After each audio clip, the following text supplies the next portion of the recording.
Three, two, one. Welcome to the SaaS Pulse Show. My name is Michael Bertoni, and I'm the founder and CEO of SaaS Talent. And I am so excited today. I don't know if you say Oregani. He's Oregon City, right? Greg Lind. He is the CEO co-founder of Buildly. He also has another company called Open Build, right? So he's doubly busy. He's been doing this for almost 5 years. He has a software architecture as a service product. He helps you build products, helps you build APIs, ship products faster, build products faster. He's going to tell you all about this, and really excited to have you on here, Greg. Yeah, no, thanks for having me. It's an exciting idea, and I'm really looking forward to talking more about this. So yeah, very cool. Yeah, no, super pumped. So the first thing I always like to start with, Greg, is the superhero backstory, right? So love the superhero backstory. Every superhero. I am a Superman fan. Okay. But what is your background? Just Yeah, how did your background get you to where you are today? sure. How did you come to Buildly? How did you come to Open Build? Yeah, so it's a long story, but I'll give you the short version. In college I was a sort of a double major. I was a jazz percussion major and music. But I also was at that time they didn't have computer science exactly. It was business information systems and software. Right. So I was doing that at the same time. My my music career and my software career sort of went in different directions initially. Mm-hmm. Started off doing a lot more music, and then came back to it as I got a little bit older and early '90s into the late '90s. Got really into startups at that time, and the idea of sort of, I guess it was the bubble and really Web 1.0, if you want to call it that. Mm-hmm. And then as the bubble burst, went into government work Mm-hmm. and went into a couple of different things on around nonprofits. That's when I started Open Build early on in that process, really helping to build software for government agencies initially. And then we translated that into actually doing a sort of a software consultancy for small businesses in different areas that had difficult political situations or different areas. So I was working with an organization called Mercy Corps at the time and traveling all over the world. Started an open source project at that point called Tola Data. That shifted over to sort of becoming its own thing, spinning out from there, and then moving to Berlin. From there, started another startup called Humanitech, where we built, first we sold Tola Data essentially to them, and then Humanitech became our next thing. And then from there, spent a couple years in Berlin building up Humanitech, then moved back to the US in New York and built Buildly. And there, got the thumbs up from the camera. Yeah, yeah, that Um, is the best. The thumbs up. yeah. And so, yeah, so starting off Buildly in New York, it was initially an open source project, just focused on cloud native software. Like you said, it was really about APIs and gateways and building out a good structure, well crafted software. And then the pandemic hit. Mm-hmm. Moved back to Portland, and started to work on what is now our AI product management tool called Buildly Insights. And that's how we sort of got started into the whole, uh, you know, Buildly AI, Buildly product process. Yeah, so Buildly AI. So obviously AI, you can't walk 5 steps without hearing the word AI. Yeah. So what inspired you? What would you say was your inspiration behind the company? So Build Yeah. AI, Buildly, right? I think you had a Yeah. platform Buildly, then it sounds like you had a product, you're having products. Yeah. What was the inspiration?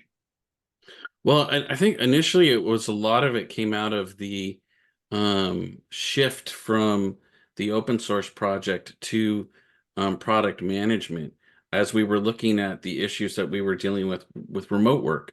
Mm-hmm. I think a lot of companies that we started to work with and we're building, one of them was early on when we were in Brooklyn, a company called Transparent Path that we still work with is one of our main enterprise customers.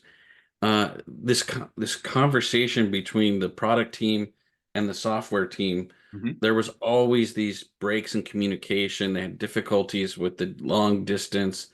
And we'd seen this before, of course, when I was working overseas and working with companies in the US.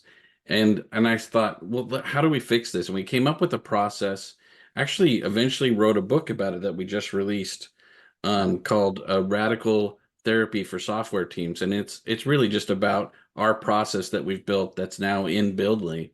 And it's about fixing the communication gaps, being more transparent, letting both the business side and the software side work together better. And that's really, I think, what inspired us. We saw that problem and we saw an easy way to fix it, built a process, and then we built an AI tool around it. And now we've built a way for other people to use that and create their own AIs, that will work for their products. So it's really exciting, and I think a lot of people are benefiting from the ideas around AI and large language models, but they aren't really focusing it on their products and their tools. They're either building something for their customers, or they're building something or using it just as a general user. In this case, we're actually helping you build something that's translated around your product. No, it's so awesome. Like as you're talking, Greg, I'm just letting you know your energy is saying is to me is saying I could build software with this guy. Like literally after talking, like you're like I could build software with this guy. Like literally because Oh, that's what you do. Like literally like I build software for people. yeah, But but that's the idea. you had mentioned in our pregame you have three pillars, Yeah, right? So give the audience your elevator pitch, right? So yeah. what's the product, these three pillars, what's the value proposition? Yeah, sure. So essentially, it's a little bit of what we talked about already. The first pillar is really where we help startups, SMBs, even enterprise companies document their software product, Mm-hmm. usually using their language, right? Business language. And then we translate that idea into business, from the business requirements into technical documentation. Mm-hmm. That includes features that we suggest via the AI tool that's been trained on our data, Mm-hmm. as well as the architecture, the budgets for that particular process, releases, team size, and more. Nice. And then we take that. So that's the first sort of pillar. And then the second pillar is letting them share that idea via with the marketplace of development agencies that we've built up over the years that have technical co-founders as well as and third-party partners built around anything from financing your startup or your business idea up to Mm, all the way up until like finding the actual software developer or technical co-founder to build it for you. love it. And we let you build it in that documentation and then share it securely and track it.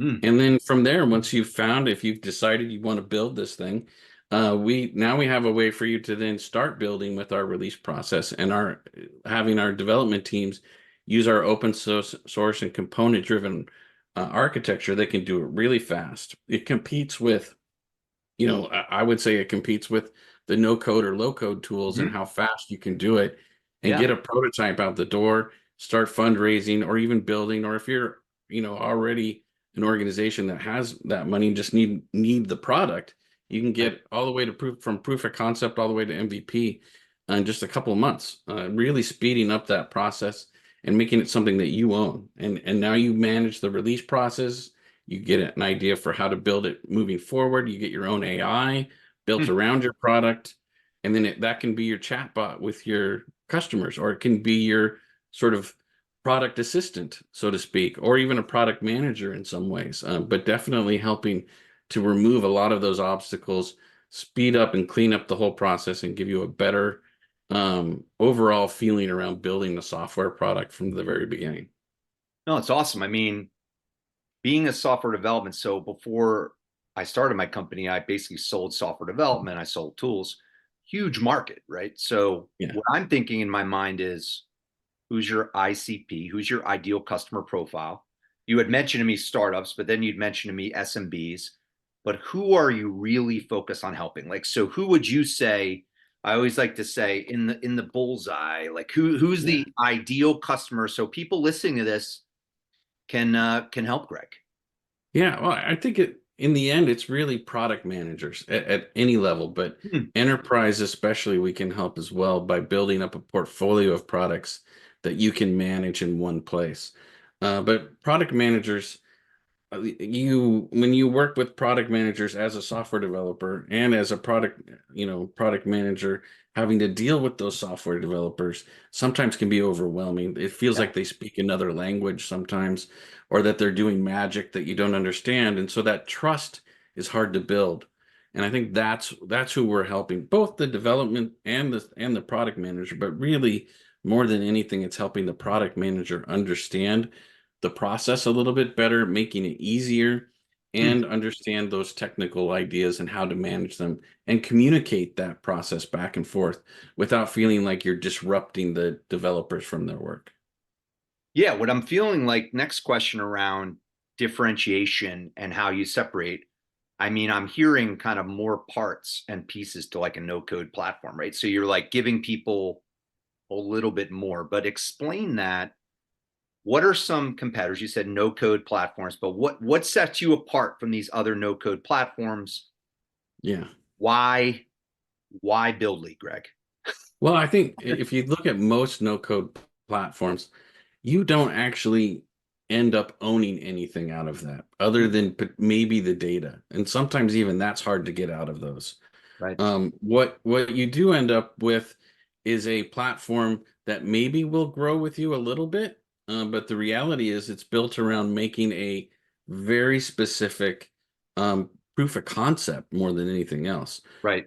And what we're helping you do is even if you've started down that road, you can migrate to a real platform with us that will allow you to build in the cloud and scale with your business as opposed to limiting yourself by what that particular provider can give you. Our biggest, especially from no code and low code tools. But I think outside of that, other than the data that we've put together that trains our AI and manages our machine learning processes, I think Mhm. the other thing that we provide is really a way to sort of fix that communication gap when you're using Trello, let's say, for your product management and backlog, and your team is using GitHub or Jira on the other side.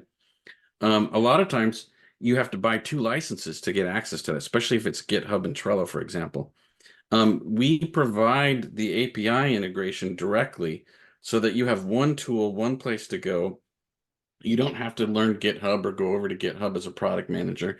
And as a software developer, you can stay in GitHub and not have to worry about Trello. And you see one place where all of your features are being documented, issues are being broken down into multiple repositories, all managed in one tool, one dashboard, so you can see all the communication in one place and really sort of plan out your releases with the help of the AI and really move things much faster and much easier than you have before.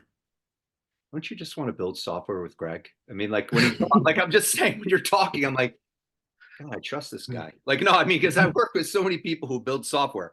So no, Yeah, it's great. No, it's great. I love what you're doing because you're giving people a whole kit to do it. Like I've always said, where's the standard operating procedure with how to do this, right? Like it's there's thousands of them. It's like, oh yeah, yeah, it's like where's the one standard operating procedure that says, all right, this is how you build software. Like it's like that's one of the challenges. Like we build a building, right? There's like a standard operating procedure to do that. How do we build yeah, software? Oh, there's 1,000 ways to build software. Like let's do it 1,000 ways. But you're helping with that. It's amazing. It's a huge challenge. yeah, But for sure. what are some of the biggest challenges? So you've been in business almost 5 years with Buildly. What have been some of the biggest challenges that you faced, overcome to grow your business? Yeah. Well, I think initially, starting off, especially right near the beginning of the pandemic, Mm, one of the biggest things that we had was figuring out a strategy for how to communicate with the team if they were spread out everywhere. right. And I think that we solved pretty quickly just by having done that so much before, when I was traveling around the world with Mercy Core and Open Build and Tola Data. Mm, But I think the outside of that, I think one of the things that we really ran into early on was, and I think this is something that you understand really well, is finding the right developers that would get the work done for us. And also making sure that that process and that they were being treated and heard in that process, right? So having a process that isolates your software team from your business team and not allowing that communication. That's really the biggest challenge that we saw early on.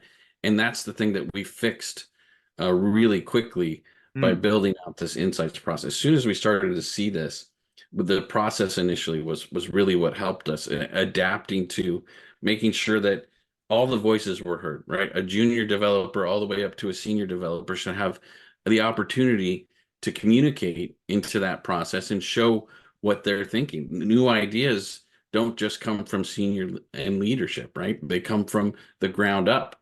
And so I think that's what really, that was one of the biggest problems that we wanted to solve for ourselves as well as our customers.